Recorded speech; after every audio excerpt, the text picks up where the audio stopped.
నమస్తే మిత్రులారా, నేను మీ శ్రీనివాస్ చౌహాన్ అడ్వకేట్. మిత్రులారా, వారసత్వపు ఆస్తులకు సొంత ఆస్తులకు మధ్య తేడాలేంటి?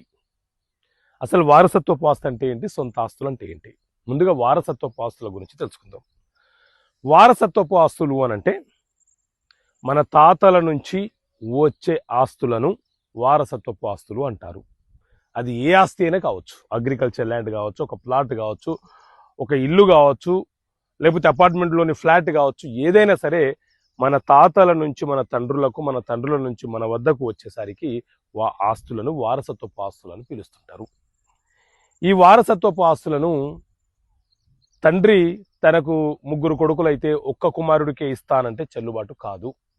ఒక్క కుమారుడికే వీలునామనో లేకపోతే గిఫ్ట్గా రాసిస్తానంటే చెల్లుబాటు కాదు.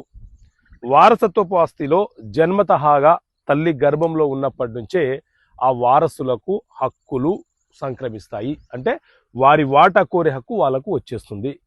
ఈ వారసత్వపు ఆస్తులు ఏ ఒక్కరికో వీలునామా రాసినా చెల్లుబాటు కాదు. గుర్తుపెట్టుకోండి, ఏ ఒక్క కొడుకుకో ఏ ఒక్క కూతురుకో రాసిన చెల్లుబాటు కాదు.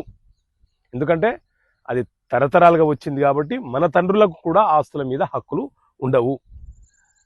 ఎవరైనా ఒక వ్యక్తి సంపాదించిన ఆస్తి ఎవరికి అమ్మకుండా, ఎవరికి వీలునామా రాయకుండా, ఎవరికి జీపీఏ ఏజీపీఏ ఇలాంటివి ఏమి చేయకుండా చనిపోతే ఆటోమేటిక్గా ఆ ఆస్తి వారసత్వపు ఆస్తిగా మారిపోతుంది. ఎందుకంటే ఆ తండ్రి నీకు ఎంతనో నాకు అంతే కాబట్టి, మనము సోదరులం కాబట్టి మనం అందరము సమానంగా పంచుకునే పరిస్థితి ఏర్పడుతుంది. అది వారసత్వపు ఆస్తికి సంబంధించిన విషయం.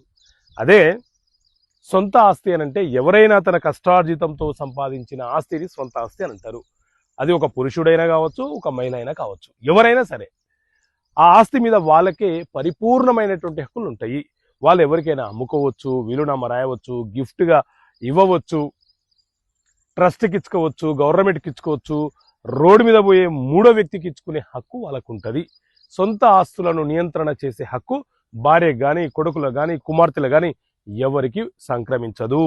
సొంత ఆస్తి మీద సాధించి సంపాదించిన వ్యక్తికే సంపూర్ణమైనటువంటి హక్కులు ఉంటాయి. ఓకే మిత్రులారా, థ్యాంక్ యూ. జై హింద్.